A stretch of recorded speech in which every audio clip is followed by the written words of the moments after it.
Negli ultimi giorni Gianni De Michelis non riusciva più ad alimentarsi ed era stato necessario il ricovero all'ospedale del Lido di Venezia per un peggioramento delle condizioni generali di salute. Lo racconta Nereo Laroni, ex deputato socialista ed ex sindaco di Venezia. Era stato a trovarlo a casa l'ultima volta una quindicina di giorni fa, ma in quella circostanza, aggiunge Laroni, De Michelis non era già più cosciente.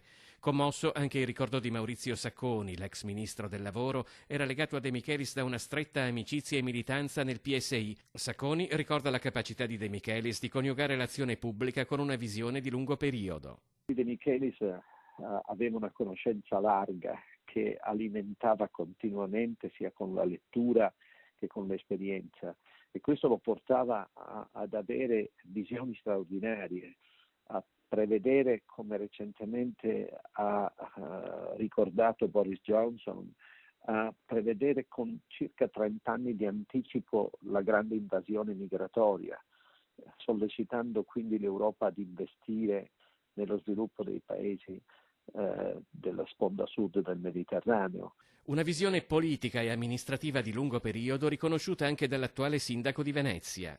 Grande statista, indubbiamente la parola statista a Gianni De Michelis gli va tributata tutta, perché se è vero che l'aeroporto, per esempio, cito una cosa concreta, è stato poi alla fine progettato da Pellicani, è vero che dietro c'era la forza di Gianni De Michelis. Se abbiamo avuto il passante, è vero che è stato finanziato da una serie di governi, per cui però di fatto c'è stata la forza politica di quello che è stato Gianni De Michelis. Se abbiamo avuto una crescita anche del Veneto, un ruolo internazionale di Venezia, è stato grazie anche a Gianni De Michelis. La scomparsa di Gianni De Michelis segue di pochi mesi quella del fratello Cesare, editore, figura di primo piano nel mondo della cultura.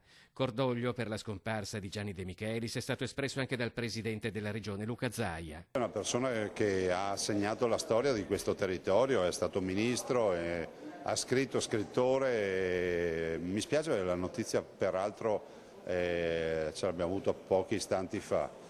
Non posso che portare questo ricordo, che è un ricordo pubblico. Io non l'ho mai conosciuto poi di fatto personalmente, però posso dire assolutamente che è una persona che comunque ha segnato la storia del Veneto.